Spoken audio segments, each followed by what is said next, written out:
আসসালামু আলাইকুম প্রিয় শিক্ষার্থী বন্ধুরা, আশা করি সবাই ভালো আছো। স্বাগত জানাচ্ছি মারফত ইংলিশ টিচিং সেন্টারের পক্ষ থেকে। আর তোমরা নিশ্চয়ই জানো যে আমরা আমাদের প্রিয় ছাত্রছাত্রীদেরকে শিখিয়ে থাকি। ঠিক আজকেও একটি গুরুত্বপূর্ণ বিষয় তোমাদের সাথে শেখানোর জন্য হাজির হয়েছি। নিশ্চিত তোমরা আমাদের এই ক্লাসের শেষ পর্যন্ত থাকবে এই প্রত্যাশা রাখছি, এবং পাশাপাশি তোমাদের কাছে আমরা আহ্বান জানাচ্ছি আমাদের এই চ্যানেলটিকে তোমরা সাবস্ক্রাইব করে দিবে। কারণ আমরা এখানে তোমাদেরকে তোমাদের যেগুলো প্রয়োজন, যেগুলো নিয়ে তোমরা তোমাদের ভবিষ্যৎ গড়তে চাও, সেই বিষয়গুলো নিয়ে আমরা এখানে হাজির হয়ে থাকি এবং তোমাদেরকে শিখিয়ে থাকি। আমরা তোমাদের এবং তোমাদের ভালোর জন্য সবসময় কাজ করে যাচ্ছি, ভবিষ্যতে করে যাব। এই জন্য আমাদেরকে আমাদের চ্যানেলটিকে সাবস্ক্রাইব করে আমাদের সাথে থাকার জন্য এবং আমাদেরকে সহায়তা করার জন্য সকলকে আহ্বান জানাচ্ছি। তোমরা জেনে আছো যে আমরা নিয়মিত ক্লাস তোমাদেরকে নিয়ে আসছি, বিশেষ করে অ্যাফার্মেটিভ টু নেগেটিভের আমরা ধারাবাহিকতা বজায় রাখছি। তো আজকে ক্লাসের যে বিষয়টা নিয়ে আমরা হাজির হয়েছি সেটা হচ্ছে অ্যাফার্মেটিভ টু নেগেটিভ। দেখতেই পাচ্ছ, তো এই অ্যাফার্মেটিভ টু নেগেটিভের আজকে একেবারে আমরা শেষ করে দেব মানে এই অ্যাফার্মেটিভ নেগেটিভ আর কখনো তোমার শেখা লাগবে না। আজকের ক্লাসই তোমাদের জন্য যথেষ্ট। শুধুমাত্র আমাদের সাথে শেষ পর্যন্ত এই ভিডিওর থাকো। আমরা ভিডিওর শেষে তোমাদেরকে দেখিয়ে দিব যে আমরা অ্যাফার্মেটিভ টু নেগেটিভ আসলে পরীক্ষায় কিভাবে আসে, বিভিন্ন বোর্ড কোশ্চেন, সেইগুলা নিয়ে তোমাদের সাথে আজকে ডিসকাস করব এবং আলোচনা করব। তো শুরুতেই কথা বাড়িয়ে লাভ নাই, চলো আমরা শুরু করি। আমরা গত কয়েকদিন আগে বা গত ভিডিওতে তোমাদেরকে যে বিষয়টি দিয়েছিলাম সেটা হচ্ছে অ্যাফার্মেটিভ টু নেগেটিভের বেশ কয়েকটা রুল। আজকেও আমরা এখানে দু একটা নিয়ম হাজির করেছি, রুলস। তো দেখো, শুরুতে যেটা আছে সেটা হচ্ছে বোথ ডট ডট এন্ড। এই নিয়মটা আমাদের পরীক্ষায় আমরা ম্যাক্সিমাম দেখতে পাই, কিন্তু আমাদের স্টুডেন্টের মধ্যে ব্যাপক পরিমাণে ভুল হয়। তো সেই ভুলটা যেন আর না হয়, আমরা এই ভিডিওর মাধ্যমে তোমাদেরকে আজকে সেটা শিখিয়ে দিব। দেখো, যদি অ্যাফার্মেটিভ সেন্টেন্সে বোথ ডট ডট এন্ড থাকে, তো আমরা নেগেটিভ করার সময় বোথের জায়গায় নট অনলি দিব এবং এন্ডের জায়গায় বাট অলসো দিব। তো কেমন, আমরা কয়েকটা সেন্টেন্স দিলে তোমরা ক্লিয়ার হবে। দেখো যে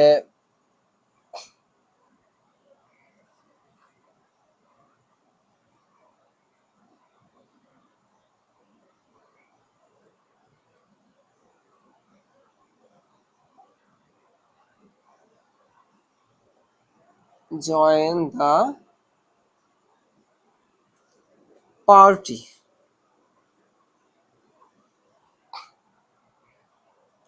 এখন যে শব্দটা, যে সেন্টেন্সটা আমরা এখানে আনছি, তোমরা খেয়াল করছো যে এই জায়গায় বোথ আছে এবং এন্ড আছে। তো এই ধরনের সেন্টেন্স যদি আমাদের পরীক্ষায় আসে, তো আমরা নেগেটিভ যেটা করব, এই বোথের জায়গায় দিব হচ্ছে নট অনলি আবির এবং এন্ডের জায়গায় but also Kabir join the party. কি বিষয়টা লক্ষ্য করেছো? আমরা যেটা করলাম সেটা হচ্ছে বোথ যেখানে, সেই জায়গাটা দিলাম হচ্ছে নট অনলি, এবং যেখানে এন্ড আছে সেই জায়গাটা দিলাম বাট অলসো। এখন আমাদের কাছে এই নিয়মটা তো খুব ক্লিয়ার। আমরা যদি অর্থের দিক বিবেচনা করি, তো একটু লক্ষ্য করো, বোথ আবির, শুধু আবির ন, and Kabir join the party, Kabir সহ সেখানে কি করছিল, যোগদান করেছিল। তো আমরা যখন নেগেটিভ করব, কারণ তোমরা জানো যে নেগেটিভ হচ্ছে সেইটা সেই সেন্টেন্স যে সেন্টেন্স হচ্ছে না বোধক হবে কিন্তু অর্থের কোনো পরিবর্তন ঘটবে না। দেখো বলছে নট অনলি আবির, শুধুমাত্র আবিরই না, but also Kabir join the party, Kabir সহ ওই পার্টিতে অংশগ্রহণ বা যোগদান করেছিল। তো এই বোথ এবং এন্ড এর যদি কোনো নিয়ম আসে তবে কোনো সমস্যা তোমাদের আর হবে না। তবে আমরা এই বোথ এবং এন্ড এর বোর্ড কোশ্চেন কিভাবে আসে সেগুলো নিয়ে আমরা ভিডিওর শেষে আলোচনা করব। তোমরা একটু কষ্ট হলেও আমাদের ভিডিওর সাথে থাকো, ইনশাল্লাহ এই বিষয়ে খুব ক্লিয়ার ধারণা হবে। এরপরে আমরা আরেকটা নিয়ম এখানে আনছি, দেখো যে অলওয়েজ, আমরা সেন্টেন্সে অলওয়েজ শব্দটা দেখতে পাই, কিন্তু অলওয়েজ যুক্ত সেন্টেন্সে আমাদের স্টুডেন্টের বেশ ভুল করি আমরা। তো আজকে আমরা এমন ভাবে তোমাদেরকে শিখা দেবো, ইনশাল্লাহ এই বিষয়ে সমস্যা হবে না। আমরা দেখো, হি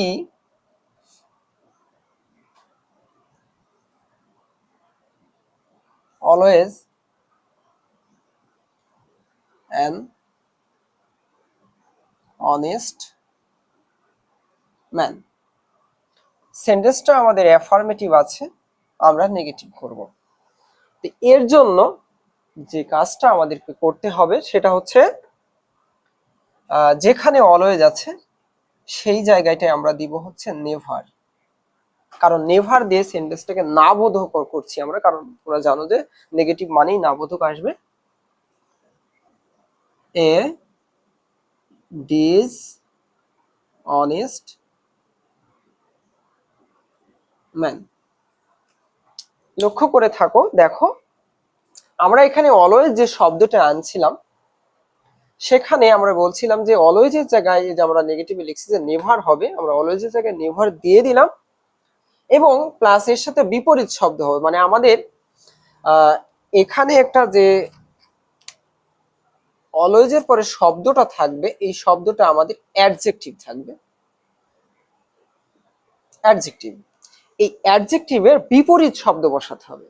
এটা তোমাকে সব থেকে গুরুত্বপূর্ণ, আমাদের স্টুডেন্টের এটা বেশ ভুল করি আমরা, যে অনেস্ট বা এখানে যে অ্যাডজেক্টিভ শব্দটা আছে সেই শব্দের বিপরীত শব্দ না বসাই আমরা এটা অ্যান্সার করি। এটা আসলে মারাত্মক আমাদের ভুল।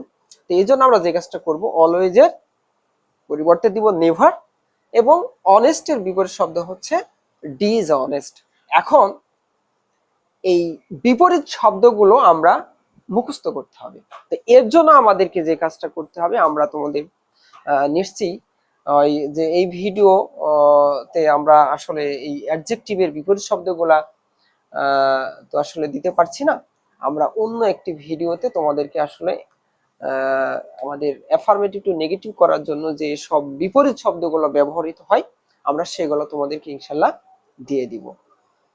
তো এখন আরেকটা প্রশ্ন তোমাদের এখানে থেকে যেতে পারে যে স্যার এখানে যে আছে হচ্ছে এন, আপনি এখানে দিলেন এ। এই প্রশ্নটা কিন্তু আমি বেশ শুনে থাকি, কারণ স্টুডেন্ট বেশ করে থাকে আমাদের। তো আমি যেটা বোঝাতে চাচ্ছি সেটা হচ্ছে আমরা আর্টিকেলস এর ব্যবহার জানি যে ভাওয়েলের পূর্বে সাধারণত এন হয় এবং কনসোনেন্ট যেটা আছে সেটা তার পূর্বে হচ্ছে এ হয়। এখন এই যে এইচ এর উচ্চারণ আমরা নিয়ম জানি যে এইচ এর উচ্চারণ এখানে হচ্ছে না, অনেস্ট হচ্ছে, অর উচ্চারণ, যার কারণে এটা ভয়েল রূপে গ্রহণযোগ্য, এই জন্য এখানে কি হয়েছে, অ্যান হয়েছে। কিন্তু আমরা যখন বিপরীত শব্দ বসিয়েছি সে বিপরীত শব্দের শুরুর যে অক্ষরটা হয়েছে সেটা হচ্ছে কি, কনসোনেন্ট। তো কনসোনেন্টের পূর্বে কখনোই অ্যান হয় না, এই জন্য এ হয়েছে। এটা হচ্ছে আর্টিকেলস এর একটা বিষয়। এখন আমার মনে হয় না যে তোমাদের এই ধরনের সেন্টেন্স পরীক্ষায় আসলে আর কোনো ভুল হতে পারে। আমরা এখন তোমাদেরকে আমরা অ্যাফার্মেটিভ টু নেগেটিভের সার্বিক বিষয় নিয়ে কয়েকটা এক্সাম্পল আনবো এবং তোমাদেরকে আজকের ভিডিওতে অ্যাফার্মেটিভ টু নেগেটিভ শেষ করে দেব।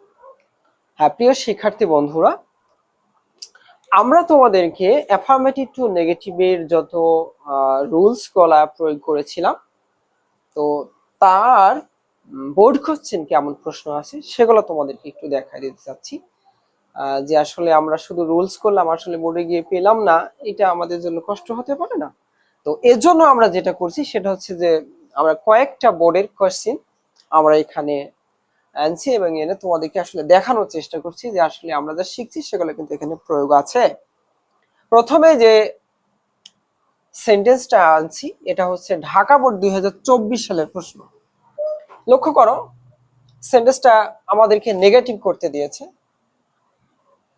এন্ড আছে, বাট সেন্টেন্সের মধ্যে আর কোনো নেগেটিভের রূপ নেই। আমরা জানি যে অনলি শিখছি, মাস্ট শিখছি, এভরি শিখছি, অ্যাজ সোন অ্যাজ, এগুলো দেখো নেই, কিন্তু সেন্টেন্সের মধ্যে এন্ড আছে। আমরা একটা কিছুক্ষণ আগে যে নিয়মটা শিখছিলাম যে বোথ ডট ডট এন্ড, আমাদের পরীক্ষায় আমরা দেখতে পাই যে এন্ড বা বোথ ডট ডট এন্ড যুক্ত সেন্টেন্সটা দিয়েছে, বাট বোথ শব্দটি ওরা সিক্রেট রাখছে, মানে ওটাকে ওরা এখানে দেয় নাই, উজ্জ্ব রাখছে। এই ধরনের সেন্টেন্স গুলো আসলে আমাদের সেন্টেন্সে স্টুডেন্টের মাঝে একটা ব্যাপক সমস্যা তৈরি হয়। এটাকে কিভাবে সমাধান করব সেটা আজকে আমি তোমাদেরকে দেখাই দেবো। লক্ষ্য করো, আমরা ইট নিয়ে আসলাম, এরপরে ডাজেলস, এই যে এই জায়গাটায় আমাদের বোথ শব্দটি থাকবে, কিন্তু আমাদের এই সেন্টেন্সে বোথ শব্দটি দেয় নাই, যার কারণে আমাদের স্টুডেন্ট গুলা কনফিউজের মধ্যে পড়ে যায়। তো আজকে আর কোনো কনফিউজ নাই, যদি কোনো সেন্টেন্স এন্ড দেখো, সেন্টেন্সের মধ্যে এন্ড আছে, মানে দুইটা নাউন অথবা দুইটা অ্যাডজেক্টিভ কে যোগ করছে, এইরকম যুক্ত সেন্টেন্সে যদি এন্ড থাকে, তাহলে তুমি জানবা যে তার আগে বোথ আছে। যদি বোথ দিয়ে দেয় আলহামদুলিল্লাহ, আর যদি বোথ না থাকে তাহলে তোমাকে মনে রাখতে হবে যে বোথ আছে সেন্টেন্সে। তো আমরা কি করব, এই বোথের জায়গায় দিব নট অনলি আওয়ার আইস, আর এন্ড এর জায়গায় দিব কি বাট অলসো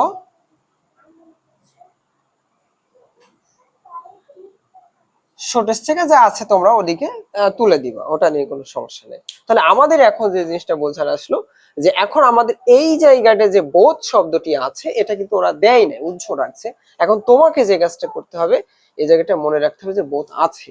তো আমরা বোধ যদি বসাইনি, তাহলে তো আমাদের এখনো কোনো সমস্যা নাই, আমরা বোধের জায়গায় নট অনলি দিয়ে দিলাম, এন্ড এর জায়গায় বাট অলসো, খুব ক্লিয়ার ভাবে আমাদের অ্যান্সারটা হয়ে গেল। আমরা পরেরটায় আসি, এটাও ঢাকা বোর্ডের প্রশ্ন, ঢাকা বোর্ড 2024-এর প্রশ্ন। তো আমরা ঢাকা বোর্ড যদি অ্যানালাইসিস করি, তো দুইটা আমরা কিন্তু দেখো 24-এর বোর্ডে দুইটা কিন্তু আমাদের কি আসছে, অ্যাফার্মেটিভ নেগেটিভ আসছে, কিন্তু আমাদের যারা এবার নাইনে আছে, বিশেষ করে 26 এবং 27 সালে পরীক্ষা দিবে, তাদের জন্য কিন্তু অ্যাফার্মেটিভ নেগেটিভ সেন্টেন্স বেশি আসবে। অতএব তোমাদেরকে এই অ্যাফার্মেটিভ নেগেটিভ সেন্টেন্সকে বেশি ফোকাস দেওয়ার জন্য বলছি।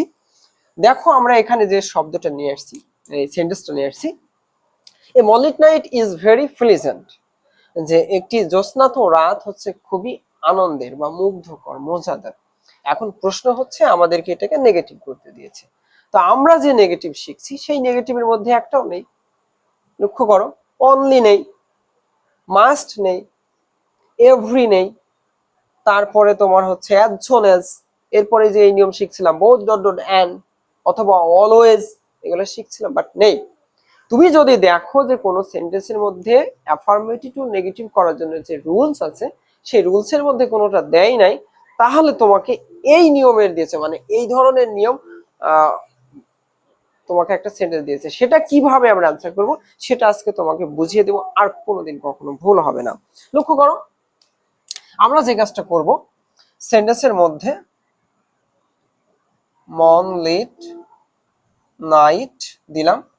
আচ্ছা, আমাদের ডিরেক্ট অক্সিলারি ভার্ব আছে ইজ, যদি ডিরেক্ট অক্সিলারি ভার্ব থাকে তাহলে আমাদের কোনো প্রবলেম নেই, কারণ ওর পরে আমরা একটা নট দিয়ে দিব, এটা নিয়ম। অক্সিলারি ভার্ব হলে তুমি নট দিয়ে দাও। আচ্ছা, এখন ভেরি শব্দটা না দিয়ে, এই যে আমি বললাম না, অ্যাডজেক্টিভ শব্দ থাকলে তার বিপরীত শব্দ বসিয়ে নেগেটিভ করা যায়, এই জন্য আমরা আনপ্লিজেন্ট করব। এখন আনপ্লিজেন্ট করার পরে যেটা করব, এই যে ভেরি কিন্তু আমরা দেই নাই, এই ভেরির জন্য কিন্তু নেগেটিভ করার সময় অ্যাটল হয়। ভালো করে লক্ষ্য করো, আমাদের ম্যাক্সিমাম স্টুডেন্ট আমরা প্র্যাকটিক্যালি দেখতে পাচ্ছি, যখন আমরা খাতা দেখতে যাই তখন গিয়ে দেখি যে স্টুডেন্ট সব ঠিক করছে, বাট এই ভেরিকে ভেরি রাখছে, অ্যাটলটা ইউজ করে নাই। এটা মারাত্মক আমাদের ভুল, সেন্টেন্স তুমি যতই করো ভুল হয়ে যাবে। তো তোমাকে খেয়াল রাখতে হবে যে আমি কি করলাম, ইজের পরে আমি নট দিয়েছি, খুব ভালো করে খেয়াল করো, ইজের পরে নট দিলাম। যদি আমাদের অক্সিলারি ভার্ব থাকে। আর অক্সিলারি ভার্ব যদি না থাকে তো কিভাবে করব সেটা যদি কারো জানার দরকার হয় আমাদের কমেন্ট বক্সে জানিয়ে দিবে। এরপরে দেখো আমরা এটা প্লিজেন্ট ছিল, প্লিজেন্টের বিপরীত শব্দ হচ্ছে আনপ্লিজেন্ট। এরপর ভেরির জন্য আমরা লাস্টে দিয়ে দিলাম কি অ্যাটর। আমার মনে হয় না তোমাদের এটা কোনো প্রবলেম হবে। পরের সেন্টেন্সটা হচ্ছে ময়মনসিংহ বোর্ডের প্রশ্ন। এটা ময়মনসিংহ বোর্ডের প্রশ্ন হচ্ছে 2024 সালে। দেখো আমাদের ডিরেক্ট, কিন্তু আমরা এভরি যুক্ত সেন্টেন্সকে নেগেটিভ শিখছিলাম না, ঠিক এভরি থাকলে কি হয়, দেয়ার ইজ নো। আমরা জানি যে একটু লক্ষ্য করো এই এভরিটার পরিবর্তে হয় দেয়ার ইজ নো। এভরির পরে যে শব্দ আছে শব্দ বসালাম, বসানোর পরে আমাদের নিয়মের বাদ দিতে হবে। ভালো করে লক্ষ্য করো, দেয়ার ইজ নো পরের শব্দ নিয়মের বাদ, তারপরে যা আছে আমরা বসাই দিব। অ্যাভয়েডস এ ক্রাফট পারসন। শেষ আমাদের আনসার। এরপরে তুমি আসো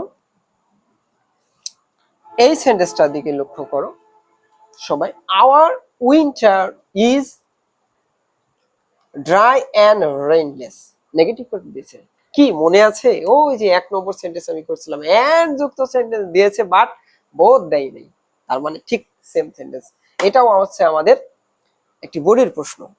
তো বোর্ডের প্রশ্নতে এরা কিন্তু এই ধরনের টেকনিক গুলা খাটাচ্ছে, এই জন্য তোমাকে এইগুলোর প্রতি বেশ সচেতন থাকতে হবে।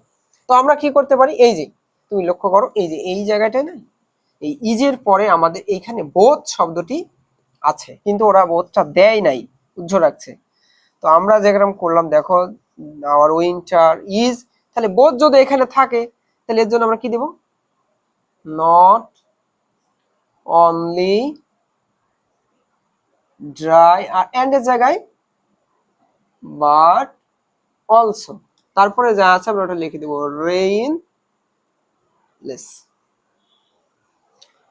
তো আমার মনে হয় তোমাদের অ্যাফার্মেটিভ টু নেগেটিভ একটা পানির মতো সহজ হয়ে গেছে, এখন আর কোনো সমস্যা হবে না। যত বোর্ড কোশ্চেন তুমি সলিউশন করো না কেন এই ধরনেরই এক্সাম্পল গুলা তোমরা পেয়ে যাবে। পরবর্তীতে কারোর যদি প্রয়োজন হয় কোন বোর্ডের কোনো প্রশ্ন যদি কোনো সমস্যা থাকে অ্যাফার্মেটিভ টু নেগেটিভ, তাহলে আমাকে জানিয়ে দিবে কমেন্টস বক্সে। ইনশাল্লাহ আমি তোমাদেরকে সেই বোর্ডকে নিয়ে হাজির করে আমি তোমাদেরকে শিখিয়ে দেব। তো প্রিয় শিক্ষার্থী বন্ধু, ভিডিও আর আমি তোমাদেরকে বেশি বড় করতে চাচ্ছি না, শুধু আমাদের সাথে পাশে থাকো, আমাদের চ্যানেলের সাথে থাকো। ইনশাল্লাহ তুমি শিখবে এবং জানতে পারবে, এবং সেই শিখিয়ে সেই শিক্ষাটা অর্জন করে তুমি তোমার লাইফ করতে পারবে, এই প্রত্যাশা আজকের মতো আমরা রাখছি। আল্লাহ হাফেজ সবাইকে। আসসালামু আলাইকুম ওয়া রাহমাতুল্লাহি ওয়া বারাকাতুহু।